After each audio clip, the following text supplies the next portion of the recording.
All right. Thank you very much, Senator Morgan. And yes, we are going to conclude. Senator, I didn't put any time frame on your presentation. I'm saying we are going to proceed to the conclusion of this bill before we contemplate a break. That will have to be taken. So, Shireen Golden Campbell, I recognize you.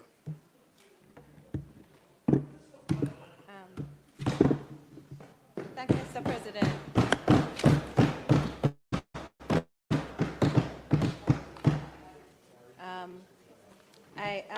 I didn't really plan to speak today, and I certainly find it a little difficult to speak after my colleague, Senator Morgan, has so ably and thoroughly outlined the position of this government in relation to the agricultural sector and our farmers and the excellent work that has been done to ensure the well-being of that industry and of our farmers.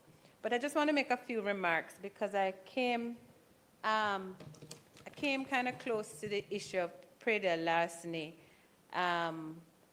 a couple of years ago when I was supporting a task force that a former Minister of Agriculture, Minister Childs, had put in place looking at the very issue of Praedial larceny. And at the time, I was serving as a member of the board of the Development Bank, excuse me, the Development Bank of Jamaica. And so I recall having some discussions then as well about the impact of Praedial larceny on the economy. And at the time, the figure, the estimated loss was quantified at something like $7 billion. I'm not recalling the figure that Senator Johnson-Smith had quoted this morning. But it's a large amount of money. And the effort then in 2015, or sorry, the effort that I understand was made in 2015 under the then administration was to create a Praedial larceny unit within the Ministry of Agriculture that was supposed to coordinate the efforts at reducing Praedial larceny. And it struck me that if I am losing something in the region of $7 billion every year, that maybe a unit staffed with 4 police officers isn't quite a robust response to reducing that loss. Not the least of which, in terms of losses, Mr. President, as my colleagues have spoken to, are the personal losses. There's a wonderful lady, and I don't want to out her, I don't want to call her name, but she's been looking after me and my family for the last 10 years. And my children's second mother. And she farms chickens and goats. And I can't tell you how many times I have had to nurse the tears when she has come back after a weekend to tell us about the loss of her goats or the loss of her chickens. So it's very personal to me what we are doing in terms of the deterrent message that this bill is sending. Mr. President, it is consistent, and I'm echoing some of Senator Morgan's remarks when I say this. It is consistent with this government's approach in its reduction of crime strategies. It's joined up planning. So you look at the expansion of the police force, you look at the retooling of the police force, you look at the funding of the police force, and now you look at how the police force has organized itself in terms of creating units within the police force who can deal with localized Praedial larceny. It's not a surprise Mr. President, and it's not hodgepodge. It's not throwing something out there to see if something works. The approach this government has taken has been well thought out, has been researched, has been organized, and has been implemented in a way that is sustainable because it has taken the time to improve the fiscal framework of this country to be able to afford the tools and the strategies that need to be implemented to stop something like Praedial larceny. Mr. President, the one thing I would like to see, and I have had discussions with Minister Green about this, we have talked about it privately, is as we roll out the strategies and as the technology is utilized, that we really ensure that we're capturing the data so that we know what parish coupled with what crop is the most sought after crop for these kinds of thieves, so that we know what the quantity, the actual quantity of the losses are. Because hitherto, the reporting of Praedial larceny wasn't really that great. But you understand why? Because the system that was to receive that report, an underfunded, undertooled JCF, was not able to respond to reports about animals when they had to be responding to reports about people in a high crime, high murder environment. Mr. President, the solutions that this government have brought to bear are not just about the loss and theft that occur in relation to Praedial larceny. It's also, Mr. President, addressing the issue of how you grow the agricultural sector. Reducing Praedial larceny, and again I heard my colleague Senator Morgan talking about risk-reward. This is a different type of risk. Reducing Praedial larceny, reducing theft and losses in the sector makes it so that the sector is less risky for investors. It makes it more attractive to institutions and investors who wish to finance farming operations, be they livestock or produce. The possibility of this, Mr. President, and the impact that being able to predict your output in agriculture can mean. It's huge because banks have not, in the last decades or so, been interested in making agricultural loans.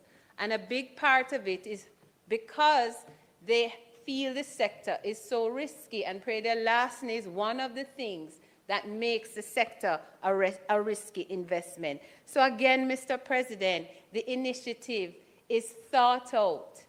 It is a part of a larger strategy, and this government is doing the right thing and doing what it ought to be doing for Jamaican people. Mr. President, I will make two more remarks, and one is in relation to the bill itself. And I want to just take a look at what this bill is saying. In addition to the increases in the penalties, it's also inserting into the bill provision for a constable or a warden to call on a person to aid and assist in the execution of the duties under this act. And so, what are, Mr. President, the duties of the agricultural warden under the act? See, I'm not good at using the computer when I'm speaking, you know. So the agricultural warden at Section 6 of the Praedial Larceny Prevention Act is to detect the commission of any offense under the act or enactment specified in the first schedule. And the first schedule speaks to a number of offenses in relation to different types of livestock and produce and so on. It speaks to theft, larceny, it speaks to trespass and so on. And also, Mr. President, the agricultural warden, Mr. President, this provision is saying that a warden may call upon a person to aid and assist in executing those duties. Mr. President, the Unlawful Possession of Property Act has the exact same provision, literally word for word. And that provision, Mr. President, was inserted in that act from as far back as 1982. It was a 1982 amendment to the act. It's been around since then, and the unlawful possession of property is in fact one of the acts in the first schedule that's referred to in terms of the agricultural warden's duties. So it's on the books long time. I do wish to commend this to the technical persons, however, and that is the language of lawful excuse. A constable or warden may call upon a person to aid and assist in the execution of the duties under this act, and if any person so called upon neglects or refuses without lawful excuse to aid and assist, the person commits an offense and shall on summary conviction before a parish court be liable to a fine not exceeding 250,000. And I would like to submit, Mr. President, that the word lawful be deleted and the word reasonable be inserted. And I say that, Mr. President, because the lawful excuse is not set out in the statute. So there are no provisions in the statute that guide us to know what the law considers the excuse. And therefore, a reasonable excuse, I submit, Mr. President, would direct us and allow a court to determine the circumstances in which a person's refusal was justified. I'm a little regretful, Mr. President, about the tone of the debate today, because as you know and saw me this morning, I came here early this morning with a very, very positive and happy feeling, because I felt we had accomplished something that many thought we weren't going to accomplish. And I wonder sometimes when the citizens watch us in this chamber, what they really think about how we deal with issues. Because this bill is not a bill coming at the nth hour. And when people hear some of the rhetoric in the chamber, the hyperbole, the exaggeration, and all of that done to achieve some sort of buzz in the media, I would imagine, given the fact, too, that this is that there's an impending political decision to be made for the country. It's a remark that is not worthy of this Senate, and it's disingenuous, especially when it's well known that the reforms in law enforcement have been systematic, have been phased, have been organized, and have been implemented so that sustainability is ensured. And so now we're here at the Praedial Larceny Prevention Act and the amendments there too. It is a part of a larger program of sustained and systemic and directed and focused attack on crime in Jamaica.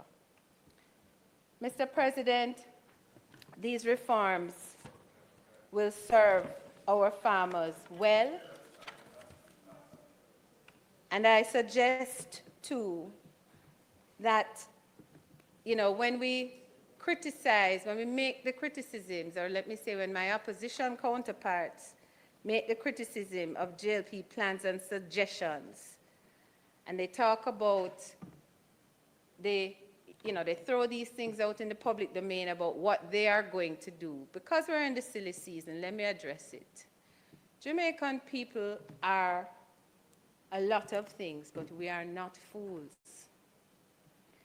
And the truth of the matter is that my colleagues on the other side are not new, and they're not different.